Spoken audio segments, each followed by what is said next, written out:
This should be my last video on the Pokemon Go Fest disaster because I don't know how it could get any worse than this with everything else that has happened at the event. That despite Niantic's best efforts, we have FSU ATL successfully spoofing the Chicago Pokemon Go Fest event and then live streaming it to thousands of people. Now, spoofing has become a lot more taboo amongst the community, and especially with Twitch. Twitch has cracked down that if you are caught cheating in Pokemon Go, you do not get to live stream it. YouTube apparently has not kept up with those rules about no cheating in video games, so he was able to stream it to thousands of people, and I saw the like-dislike ratio. It was about 50-50, so people were not happy, but also his core audience is just loving the controversy being created right here, and as you can see, he is participating fully in the event from home. No fear, just major camera, like just put a big face cam up there of you at home playing and catching Pokemon like unknown at Pokemon Go Fest. The way he was able to do this was to get someone to log into an account, scan the QR code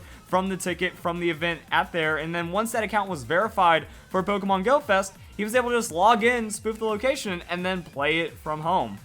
Apparently, it was that easy to work away around the system, but it's also just kind of like a straightforward thought, and really it doesn't seem like there's any way of preventing this, except for identifying the individual account that's spoofing and then banning it, but he was able to stream freely, so I wonder if Niantic was too busy trying to put out the fire at Pokemon Go Fest to also stop the people from publicly broadcasting the spoofing of Pokemon Go Fest. It's pretty bad. Also, that seems that we just can't escape the controversy when it comes to Pokemon Go Fest. That Niantic has been caught with even more lies. So I already did a video that they were doing like scoreboard manipulation, and I don't understand. Every time I bring that up, people defend Niantic saying they're doing a good thing by making it to where everyone can get the Pokemon by changing the scoreboards. Lying to an audience, using deception when there is already so much going wrong at the event is not the best way of remedying the situation. They could have easily been like, look, we screwed up so hard, we're going to give it to you anyways, instead of pretending that the event was a success when everyone knows it was a disaster. And this post right here, also I'm going to get back to this tweet in a bit, but I think that this one might take precedence. So this post right here, legendary Pokemon are here. It feels like this post was literally typed up before Pokemon Go Fest, scheduled, and then forgotten about. As a result of all the hard work put in during Pokemon Go Fest, incredible in-game bonuses were unlocked for the entire Pokemon Go community. Also, thanks to trainers around the world who banded together to catch millions of Pokemon during the challenge windows. After we saw active fiddling with the Pokemon Go Fest numbers, that, you know, the way the event worked is if enough players at Pokemon Go Fest caught enough different Pokemon, legendaries would be unlocked. If they captured that legendary after defeating it, then they would be able to unlock legendaries for the entire world. With so much on the line, actually, the post is like right here or something. With so much on the line, Niantic could not let this fail. Even if it was like a good day, even if, say, the cellular service was good, they still had 100% control, and it was a predetermined outcome. They were going to rig this no matter what to make sure that we got gold amongst the world, so we had the mystery challenge, and then everyone gets to play Pokemon Go with 48 hours of bonuses, legendary Pokemon, and stuff like that. But this kind of puts it in, because despite everything that happened at Pokemon Go Fest, we are still celebrating the victory that was had. No one could play at Pokemon Go Fest. The majority of people were unable to log into the game, or they got minutes of playtime every hour or so, but somehow we were still able to get these high amounts of captures, and we were able to get it. So we got double Stardust, double Candy, double EXP. I mean, it would even look less sketchy if, you know, 1 or 2 of these was missed. I think we could go without double Candy and in reduced hatching distance or something. Be like, oh man, we only got 4 of the 6, but we got the legendary, so that's pretty cool too. Because I think it was by type, so depending on what type we're caught, then these would be unlocked, and then overall Pokemon caught. So it's like, oh, we caught too many normal type Pokemon, but we didn't catch enough rock type Pokemon, therefore we get some events, we don't get the others, Lugia is still unlocked. But no, perfect event, guys. Everything went flawless because of all the hard work of the people that couldn't even log into their game. That's why I feel that Pokemon, like Niantic, they just rigged this entire thing, and that makes it that's even more insulting after everything that's happened. You're looking on the stream, the host was incredibly fake on stream, just pandering to a crowd that was really pissed off at everything going on around them, and now we got to adventure together. So you see how everyone came together amongst this disaster. It really doesn't make sense. And then, yeah, I think this also shows it. Niantic Pokemon Go Fest Chicago update. So they update about how everything went wrong, but at the same time, we did so well because legendary Pokemon are forever. It was bad enough that people there got $100 in Pokecoins and a refund, but we still managed to get the legendaries. And to make things even worse, I had this tweet at me.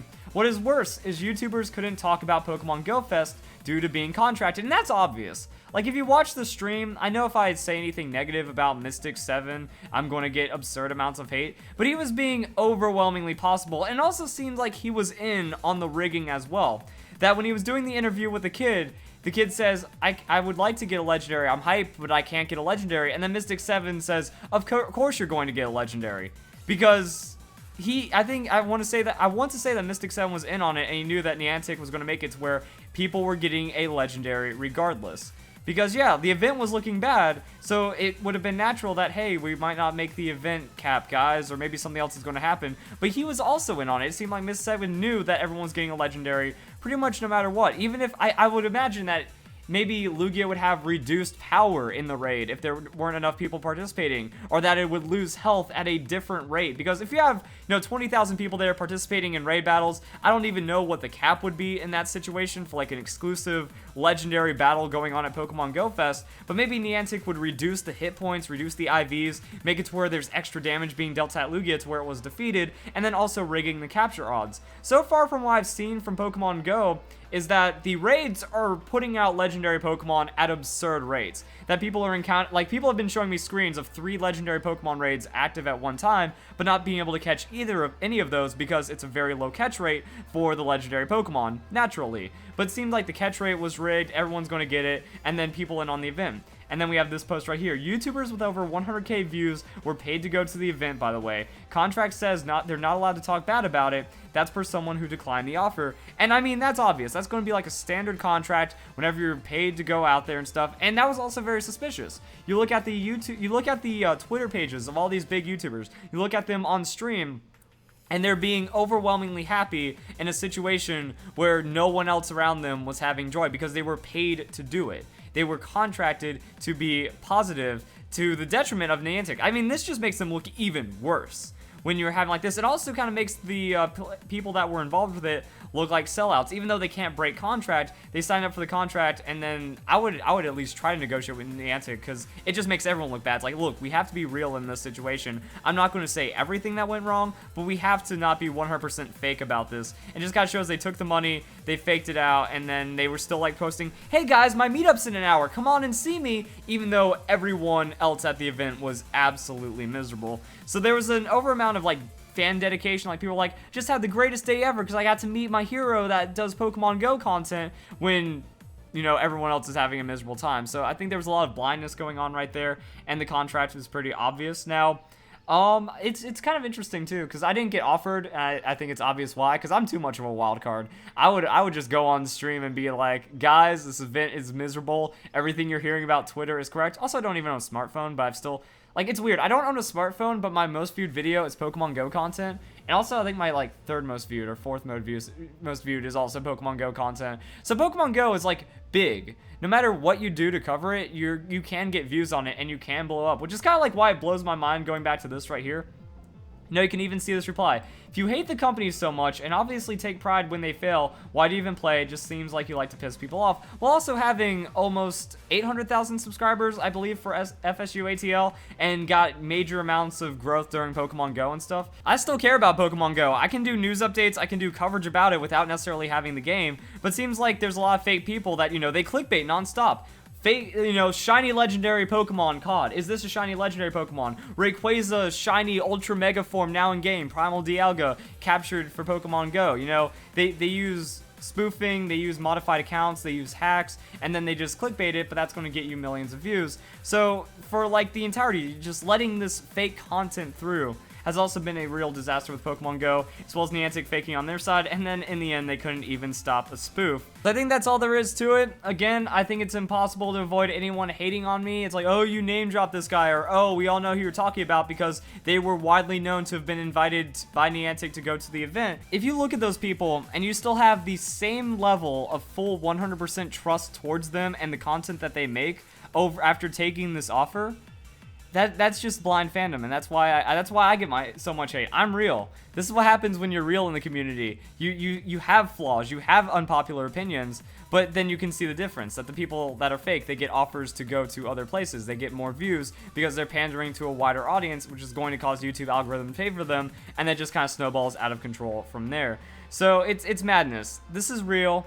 This is not negativity. I'm not spreading hate. I'm not spreading negativity. I'm just telling the event how it is. The event was bad. Saying anything other than that is just lying at that point. And it's not negativity to say the truth on this degree. I don't understand how people can say I'm just being negative about it when everything went wrong. We still have spoofing. Hacking is always a bad thing. I don't know how people can defend hacking in any game, especially when Niantic cracks down on spoofers, cheaters, botters, hackers, and all kinds of stuff like that. It ruins the experience for others. It's not negative to take pride in wanting hackers to go down. So I don't understand that as well. So if you guys enjoyed the video, hope you all have a nice day. Thank you very much for watching.